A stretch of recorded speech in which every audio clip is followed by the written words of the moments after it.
जागो जागो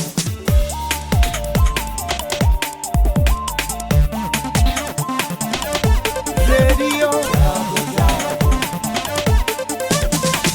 रेडियो जागो 90.4 FM। अब आप अभय शंकर गौड़ से आज की हलचल सुनिए।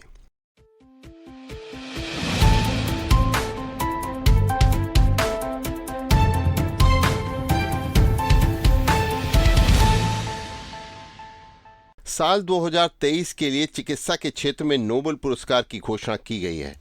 हंगरी में जन्मी अमेरिकी नागरिक कैटलिन कारिको और अमेरिकी वैज्ञानिक ड्रू वीजमैन को संयुक्त रूप से इस साल का नोबेल पुरस्कार दिया जाएगा। इन दोनों वैज्ञानिकों ने शोध में mRNA वैक्सीन की राह आसान हुई। इस तकनीक से कोरोना रोधी टीका बनाया गया और इसका उपयोग भविष्य में अन्य वैक्सीन के विकास में भी किया जा सकता है। भारत के लिए एशियाई खेलों के 9वें दिन कल ट्रैक एंड फील्ड में पदक बरसे। इसमें 3 रजत सहित 4 पदक आए। रोलर स्केटिंग और टेबल टेनिस में भी 3 कांस्य मिले। 7 पदकों के इजाफे के साथ भारत के 13 स्वर्ण, 23 रजत व 24 कांस्य और अब 60 पदक हो गए हैं। जकार्ता में पिछले एशियाई खेलों में मिले पदकों से वह अब तक 10 कदम की दूरी पर है।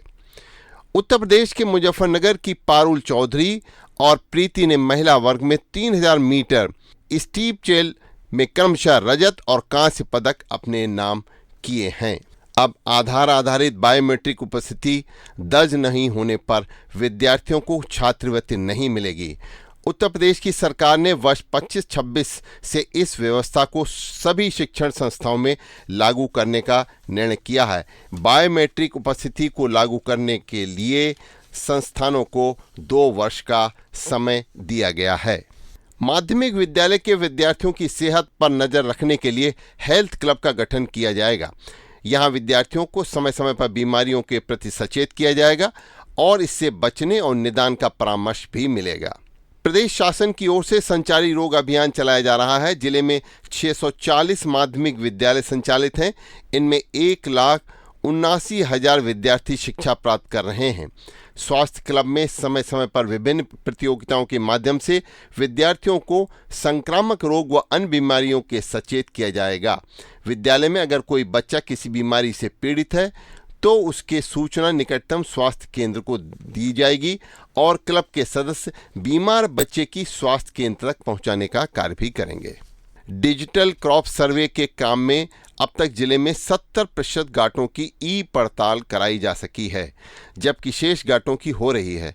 यहां पर 1572 राजस्व गांवों के 10,09,386 घाटों की ई पड़ताल कराए जाने के लिए राजस्व विभाग के साथ ग्राम्य विकास विभाग, पंचायती राज, चकबंदी व कृषि विभाग के कर्मचारियों को लगाया गया है। ई पड़ताल में घाटों की संख्या व सर्वे के आधार पर तहसील सवाजपुर अव्वल स्थान पर है और शाहबाद सबसे पीछे है।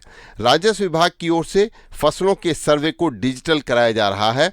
इसमें सर्वेयर को किसान के खेत पर ही जाकर खेत में खड़ी फसल की फोटो लेते हुए अक्षांश देशांतर के साथ ही घाटा संख्या आदि पर पूरा विवरण ऑनलाइन ऐप पर अपलोड करना होता है। आज से 143 धान खरीद केंद्रों पर किसानों का धान खरीदा जाएगा। न्यूनतम समर्थन मूल्य योजना के अंतर्गत किसानों को समर्थन मूल्य दिलाने की कवायद तेज हो गई है। मंगलवार से 6 क्रय एजेंसियों के 143 क्रय केंद्र खोले जाएंगे। इन केंद्रों पर 20,45,000 क्विंटल धान की खरीद की जाएगी। इसके अलावा किसानों से मक्का, ज्वार व बाजरा की खरीद भी की जाएगी, जिसके लिए विपणन शाखा की ओर से अलग से क्रय केंद्र स्थापित किए गए हैं।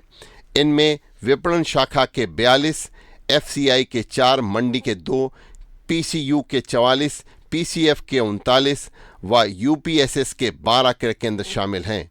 हरदोई सदर, माधोगंज, सांडी, शाहाबाद, संडीला मंडी में व पिहानी उप मंडी के अलावा ग्रामीण क्षेत्रों में क्रय केंद्रों की स्थापना की गई है, जिससे किसान अपने नज़दीक के क्रय केंद्र पर आसानी से उपज की बिक्री कर सकते हैं। मक्का व ज्वार के अलावा बाजरा की खरीद के लिए कुल 21 क्रय केंद्र मंडियों में स्थापित किए गए हैं। इन केंद्रों पर किसान मक्का, ज्वार व बाजरा की बिक्री कर सकते हैं। जिला खाद्य विपणन अधिकारी निहारिका ने बताया कि किसानों को केंद्र पर उपज बिक्री करने से पहले खाद्य विभाग की वेबसाइट पर पंजीकरण कराना जरूरी है।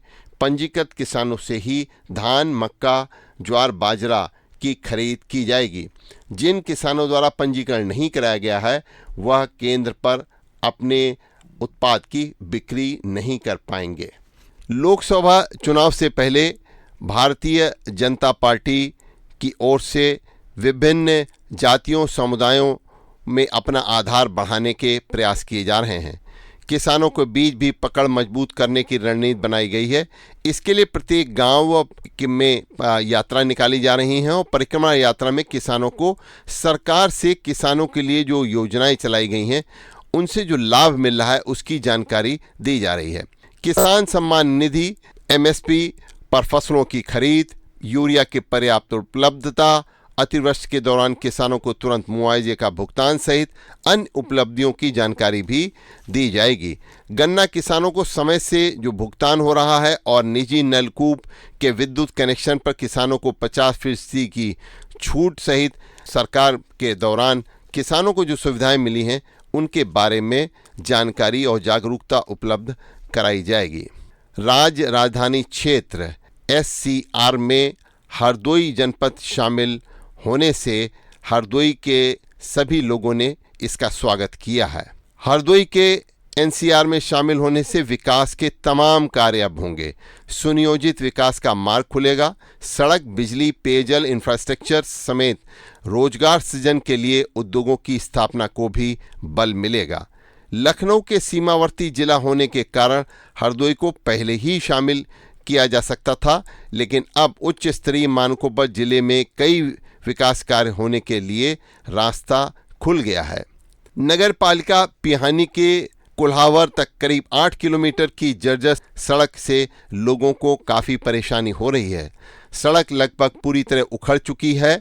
इसकी वजह से पिपरिया, बूढ़ागांव, भीटा, धोबिया, खटेली, हिंदू नगर, घुरेला सहित कई गांव के लोगों को खस्ता हाल सड़क से आवागमन करने के लिए मजबूर होता है। इसी प्रकार से हरदोई जिले के संडीला क्षेत्र के अतरौली बाईपास की हालत भी बहुत खस्ता है। आवागमन में लोगों को काफ़ी असुविधाओं का सामना करना पड़ रहा है। अतरौली, बेनीगंज, सीतापुर को जोड़ने वाला यह बाईपास बहुत खस्ता हालत में है। इन सड़कों की खस्ता हालत पे हरदोई के अधिशासी अभियंता PWD SK मिश्रा का कहना है कि जर्जर सड़कों की मरम्मत की प्रक्रिया शुरू कर दी गई है। कस्बे के साथ ही ग्रामीण इलाकों की सड़कों को भी अब दुरुस्त कराया जाएगा।